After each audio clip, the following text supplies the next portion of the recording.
Hey, what up everyone? I'm Sinnycool, and this is Gems of War. And today I have three teams for you for the Werewoods faction events. I got a high-level team, a mid-level team, and a low-level team, as well as the pure faction team and strategy on the end. So stay tuned if you need the pure faction. It's one of the hardest factions in the game, so you may need the guide, and it's at the end of this video. Also, don't forget to go hit a like on that World Event Team video if you want to see an extra video Thursday, top 10 mythics, maybe even top 20, if we get to 100 likes by Thursday. We'll check in on that on Wednesday at 11 a.m. on the live stream, where we'll be doing the epic trials. Alright, here is the first team. This is the high-level team. I'm calling it the high-level team because it has three legendaries on it.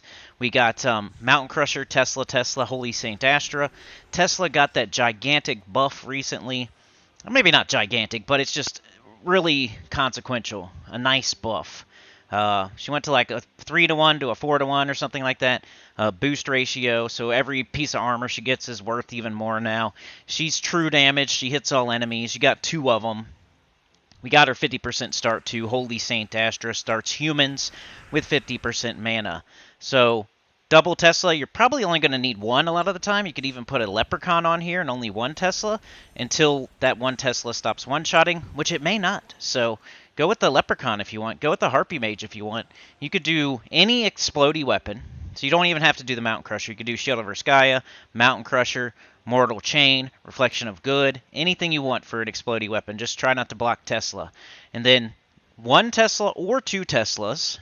And then if you do one Tesla, you could do Leprechaun or Harpy Mage, and then the Holy Saint Astra.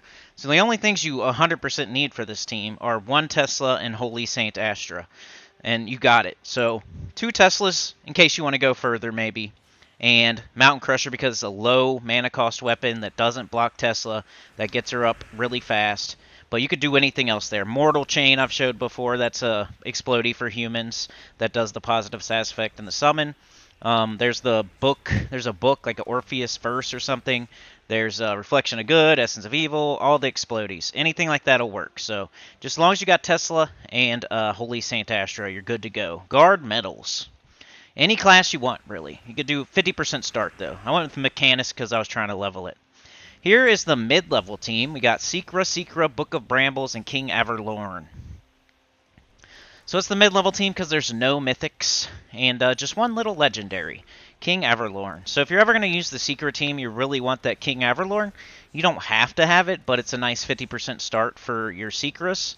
And then the class we're using is Orb Weaver because we get a Purple Storm, which really helps her loop a lot. You can notice the difference between Secra without a Purple Storm and Secra with a Purple Storm. Both ways are fine and both ways work, but Secra with a Purple Storm works even better.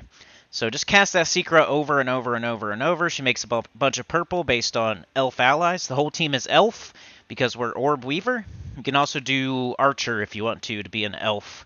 But yeah, Book of Brambles makes like purple and green perfectly for Secra based on elf allies. It's just the best weapon for that team. So hopefully you got that King Averlorn, but if not, you could do a third Secra and probably be just fine. Like I said, Archer class or Orb Weaver, and just cast Secra over and over and over. If you're going super deep, you may want to look for other extra turns for different colors to get them out of there, but that's the only other intricacy of the team, really. Nisha Medals. Here's the low-level team. So Rowan is available. It's a green and red restriction. So you can do Rowan. I did Shield of Erskaya, Rowan, Harpy Mage, and Leprechaun. So two pretty much, like Leprechaun's an empowered exploder. Harpy Mage is a second turn empowered exploder. And then the Shield of Erskaya will boost up your Rowan so you can go as far as you want. Rowan hits really hard, boosts off of armor. And it's a low-level team because there's no mythics and there's no legendaries. So hopefully you have this. If you don't, you can put other stuff on here. If you don't have Harpy Mage, you should go get it, but you could do two Leprechauns. If you don't have the Shield of Erskaya, you could do Black Manacles or Golden Cog. It's completely fine. Whatever you got here. But yeah, I'm going to move on now into the Pure Faction explanation. One of the hardest Pure Factions in the game. If you don't want to do Rowan, you could do triple Ferocity Rage Reaver. You could do triple Persistence Lupine's Edge, two other options, or triple Wall of Tentacles with the Black Manacles. Alright, before we get out of here, I want to go over the pure faction for Werewoods. I actually just got this done, like either yesterday or the day before. It was recently, it wasn't during the event. I just happened to have it around 2,000 and something, 2,100 around there, like I had Deathless done. So I tried the pure faction. Actually, I tried it over a couple of days. I did fail a few times. I had to up my horde level. I had to try it a few times, so it's not easy. This is one of the harder factions you will find in the underworld. Probably top 3, might even be top 2. I've heard Lazara's Lair is another hard one. But this is what I actually went with right here, and the reason it doesn't really matter is because by the time you get to the end, you're going to transform into all different troops. So what you start with is not going to be what you end with. So reason I went with these, though, Werebird starts battles with 50% mana, places a Hunter's Mark on enemies when doing skull damage, and I kind of went down the skull damage route. I know there's a strategy with Werecat and doing the triple damage off of red, 13 or more red gems, and like trying to loop that, but for me, he would transform into freaking Torburn every time I casted him, and I just wasn't having luck with that. But I still wanted him on my team and everything. He's still there, but we got Werebird in first slot, because I wasn't too pressed about losing him, because, I mean, I was, but I just wanted that Hunter's Mark, basically, to do the skulls. And then I have Werebear in second slot, 20% skull reduction. It gains Enrage whenever it casts. But the trick to this one, the overall trick to this faction, besides having a high horde level, I guess, and besides having potions from the event or something, would be to not cast. Just don't cast anything except for, like, Werecat and Beastmaster Torburn. And I wasn't even really casting Werecat unless he had the 13 or more red gems on the board, and then I would, like, give it a shot and hope he didn't transform into Torburn there. But what I was doing was just not casting anything except for Werecat if he has the triple damage, and then just only casting Beastmaster Torburn. And I would wait till I had alignment, blue to red or brown to skull, and I kind of went down the skull route. But yeah, that's what ended up doing it for me. Besides my high horde level, I think I ended up going to like 200. But what worked for me in the end as far as strategy was not casting these troops right here and just leaving them up. That way you have the Hunter's Mark when you do skull damage. That way, if you happen to lose the Werebird, you have the Werebear, who can enrage itself and has that 20% skull reduction. So you have two good tanks here that can do good skull damage, and then you have the Beastmaster Torburn, who can make the skulls happen, can make alignment. And then the Werecat, you'll cast it when you have that 13 or more red, you'll hope to loop, and you're leaving up your Werebird and your Werebear, so you can loop right back into the Werecat, and get it right back up and try again, and probably have 13 or more red again since you looped. But for me, he would transform into freaking Torburn a lot of the time.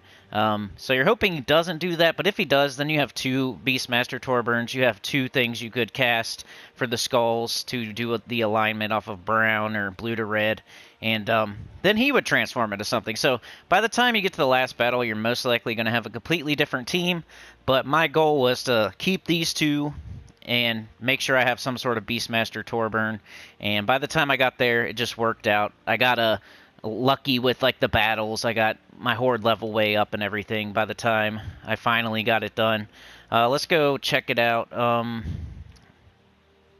Urskaya. Go down to the underworld. Go to Werewoods. So I have it done. All the way done. But look at my horde level. Level 200.